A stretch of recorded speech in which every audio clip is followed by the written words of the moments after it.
Vuelvo a agradecerte, Fernando. Más fuerte, doctor.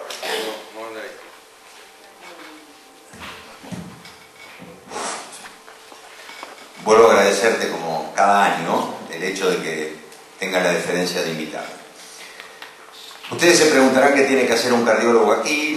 Yo voy a repetir lo que he venido diciendo todos estos años, que justo es lo que un señor por ahí decía hace un ratito. Y el principal motivo por el que yo estoy acá es porque aquellos que tienen el hecho del diagnóstico del cáncer de próstata, en su mayoría van a morir de otra cosa que no es el cáncer de próstata.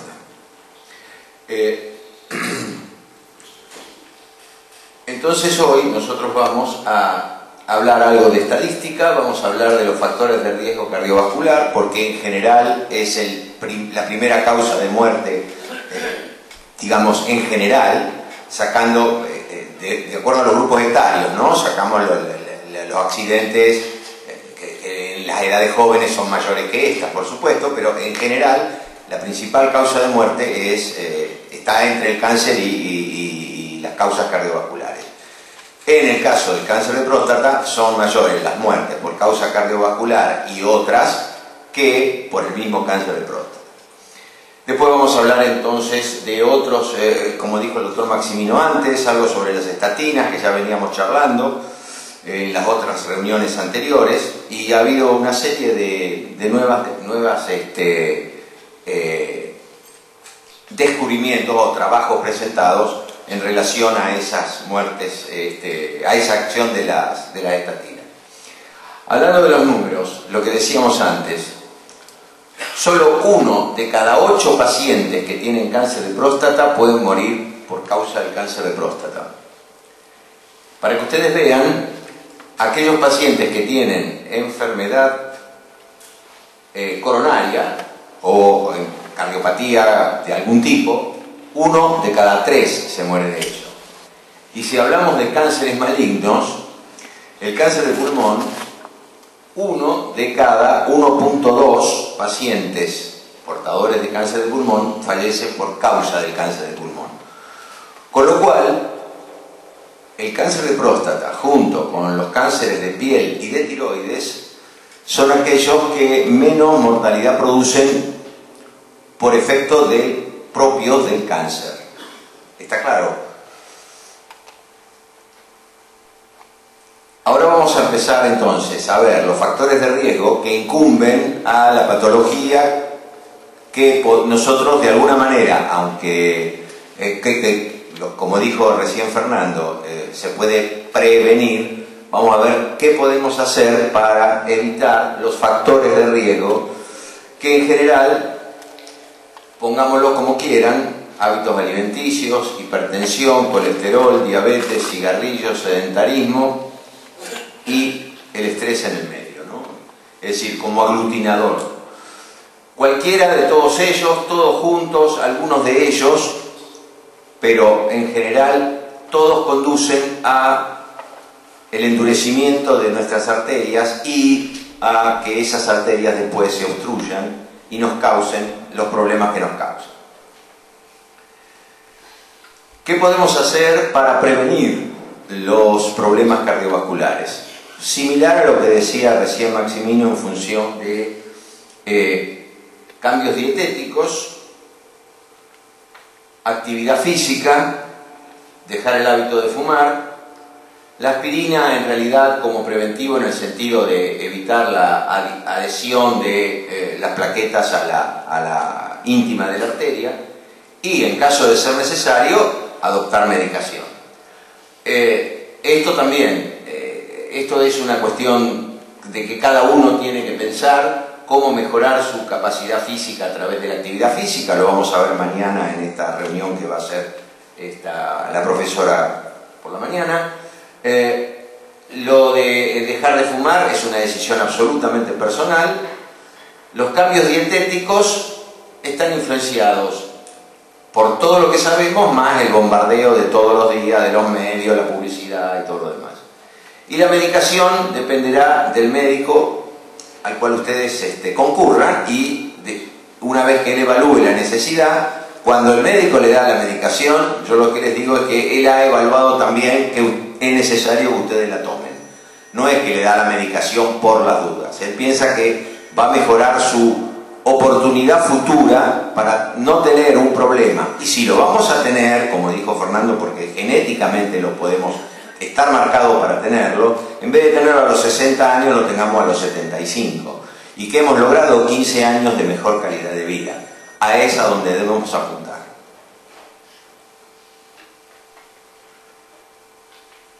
Por ejemplo, y abogando por esto, se ha comprobado que ha habido enfermedad cardiovascular en momias en el Antiguo Egipto que tienen más de 3.500 años.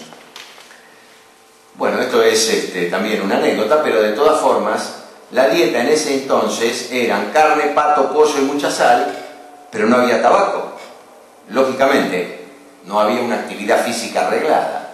Entonces, y conviniendo con lo que decía Fernando hace un ratito, estos resultados dicen que la aterosclerosis no es una enfermedad de los humanos causada por los insalubres estilo de vida. Es posible que los humanos tengamos una predisposición genética a desarrollar aterosclerosis. Esto ya lo vimos el año pasado y el anteaño, las dos veces que lo habíamos visto, habíamos charlado del tema, y realmente lo que nosotros podemos hacer con aquello anterior que habíamos visto, es decir, cambios dietéticos, actividad física, dejar de fumar, no es cambiar, sino como dijeron antes Maximino y Premoli, es posponer la aparición de la enfermedad vascular, sea cual sea, y ganar esos 15 o 20 años de mejor calidad de vida de los que hablábamos recién. Ahora vamos a ver qué tipo de método diagnóstico podemos utilizar los cardiólogos como para ir detectando o despistando la aparición o no de algún problema cardiológico. Como todos saben, el electrocardiograma de reposo. Lógicamente, todos habrán escuchado alguna vez, sí, fui y me hice un electrocardiograma, no tenía nada, o mi tío, mi primo, el hermano de no sé quién, salió del médico y ¡pum! Claro, el electro puede no mostrar absolutamente nada y haber enfermedad, o sea, el electro solo tiene valor cuando muestra anormalidad. El electro de reposo, el electro común del consultorio, es decir, cuando dice que algo está mal, está mal. Ahora, puede decir, está todo bien y equivocarse. Entonces, con un solo método no hacemos nada. Vamos a hacer una prueba de esfuerzo, a ver qué pasa. También ocurre lo mismo. Es mucho más específico para detectar enfermedad, generando un esfuerzo, por ejemplo, de las arterias coronarias, pero igual tiene un 15% de error. La ecografía sirve para ver morfológicamente el tamaño del corazón, la actividad de las válvulas, pero no podemos ver las arterias coronarias. Lo mismo pasa con la ecografía Doppler. Nosotros con esto podemos evaluar pérdidas en las válvulas y en realidad morfología. Y en las arterias, eso sí, ya ayuda un poco más, podemos empezar a ver cuando la arteria empieza a engrosar su pared. De forma similar que a veces los oftalmólogos le dicen, mire, vaya al médico porque yo le vi unas cositas en el fondo del ojo, entonces vaya para que le vea cómo están las arterias. Y después entonces ya entramos a métodos un poquitito más sofisticados para hacer diagnóstico, que son la perfusión cardíaca, que se hace con isótopos radioactivos y debe hacerse en reposo y esfuerzo, y ya últimamente la tomografía de alta velocidad, que ya es un método que se usa cada vez más para evitar, en lo posible, estudios invasivos como sería ya después la hemodinamia para ver las arterias coronarias. De modo que nosotros podemos ir haciendo un escalón, una escalera para llegar al diagnóstico y después, en casos necesarios, ver cómo podemos solucionar los problemas arteriales del paciente. Y ahora vamos a hacer alguna consideración con respecto a las estatinas. Maximino había dicho recién que hay que tener un nivel bajo de colesterol para, pareciera, mejorar la calidad de la celularidad prostática y que no aparece, o retardar la aparición del cáncer de próstata. En el 2008 se hicieron las primeras investigaciones entre estatinas y cáncer de próstata en lugares tan disímiles como Canadá y Finlandia, aunque según lo que vimos que dijo Maximino, en los países del norte era más la incidencia y por lo tanto la búsqueda de mejorar resultados. Un año después ya había más de 300 trabajos publicados. En el año 2010, cuando hicimos la conferencia anterior, había enormidad y ahora ya hay más de 7.000 trabajos. Pero, oh sorpresa, en esos trabajos yo vi 3 o 4 últimamente, en que algunos dicen que el uso de la estatina no está siendo todo lo efectivo que decían antes, al principio. Entonces ahí, es más, en uno de los trabajos, creo que me lo mandaste vos, Fernando, dice, esto mató la idea de las estatinas. Hay que esperar, el año que viene les cuento cómo termina el cuentito, es decir, es lo que decíamos antes, ya todo se pone en duda, es decir, vamos dando vuelta y cada vez nos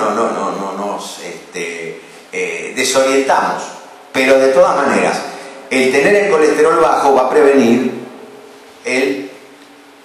digamos, la aparición de la enfermedad arterial, pero a su vez las estatinas, por lo menos por lo que sabemos nosotros, tienen efecto, es decir, hablando de las cosas vasculares, tienen algún efecto antiinflamatorio sobre la inflamación de la íntima de las arterias.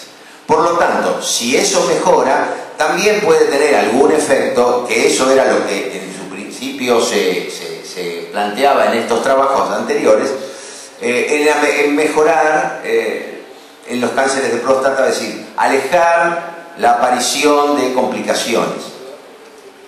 Hay que esperar, esto seguimos esperando, hay que ver un poquito más.